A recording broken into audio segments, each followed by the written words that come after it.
नमस्कार, मैं हूं इंद्र मोहन।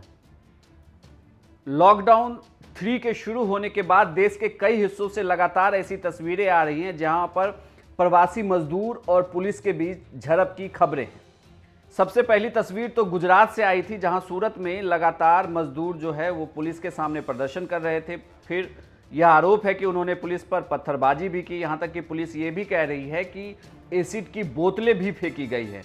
जिसके बाद सूरत में लगभग 1000 से 2000 मजदूरों को गिरफ्तार करने की भी खबर आ रही है, उनसे भी पूछताछ चल रही है। लेकिन बड़ी खबर यह है कि अपने गृह राज्य जाने को लेकर देश के कई बड़े शहरों में मजदूर अब एकजुट हो रहे हैं, वो स्टेशन पहुंच रहे हैं, वो प्रदर्शन कर रहे हैं और लगातार वहां के राज्य सरकारों से मांग कर रहे हैं कि उन्हें उनके गृह राज्य पहुंचा दिया जाए। इस प्रदर्शन को लेकर अलग अलग जिलों से तस्वीर आ रही है, लेकिन जो सूरत की तस्वीर आई वो काफ़ी डराने वाली थी। आपको यह भी अपडेट कर दूं कि फिलहाल कुछ ही घंटे पहले सूरत से 2 ट्रेनें खोल दी गई हैं। एक ट्रेन झारखंड जा रही है और दूसरी ट्रेन उड़ीसा जा रही है। इन 2 ट्रेनों को सूरत से खोल दिया गया है, जो प्रवासी मजदूरों को लेकर उनके गृह राज्य जा रही हैं। उनका पूरा प्रोसीजर को फॉलो करते हुए इन ट्रेनों को खोला गया है। मजदूरों का यह आरोप है कि पुलिस उनसे आतंकियों जैसा व्यवहार कर रही है,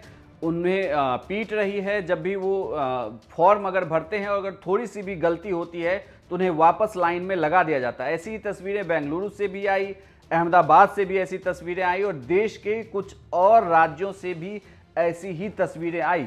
सूरत से निकले हुए कुछ मजदूरों ने ये तक कहा कि जब हमें पुलिस वाले पूछताछ करते हैं तो उसमें हमें आतंकियों जैसी लगता है कि किसी आतंकी से वो पूछताछ कर रहे हैं, बल्कि ज़बरदस्ती पुलिस रोकना भी चाहती है कि वो सूरत में ही रुके रहें। इस तरह के भी आरोप लगातार मजदूर पुलिस पर लगा रहे हैं। लगातार वो कह रहे हैं कि यहाँ तक कि कुछ मजदूरों ने एक बस किया, प्राइवेट बस, और जिससे वो जब घर जा रहे थे तो उन्हें भी रोक लिया गया, उन्हें वापस उनके घरों को भेज दिया गया कि आप वापस जाएं। जिसके बाद कहा जा रहा है कि यह प्रदर्शन काफ़ी उग्र हुआ और सूरत में हमने ये भी देखा कि पुलिस को आंसू गैस के गोले भी छोड़ने पड़े। लेकिन अब बड़ी खबर यह आ रही है कि ये मजदूर लगातार यह आरोप लगा रहे हैं कि पुलिस पर कि पुलिस का व्यवहार इन मजदूरों के साथ बिल्कुल भी ठीक नहीं है। मजदूर ये तक कह रहे हैं कि इस बार अगर वह घर चले गए तो फिर लौट कर कभी सूरत नहीं आएंगे। अगर ऐसी ही तस्वीर रही तो आप सोचिए जरा सब कुछ जब नॉर्मल हो जाएगा, जनवरी या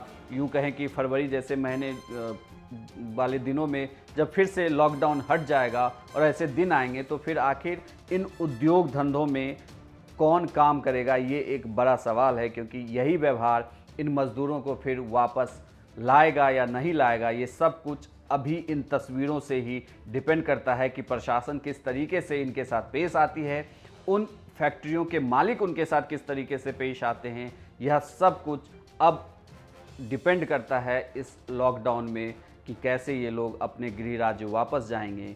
बड़ा सवाल फिलहाल यही है। लेकिन सूरत में या देश के कुछ और राज्यों में जिन जिलों से जो तस्वीरें आई हैं लगातार प्रदर्शन की, मजदूरों के प्रदर्शन की, वो घर जाने के लिए जिस तरीके से उनके अंदर छटपटाहट दिख रही है, उसे लेकर अब पुलिस प्रशासन भी काफ़ी परेशान है।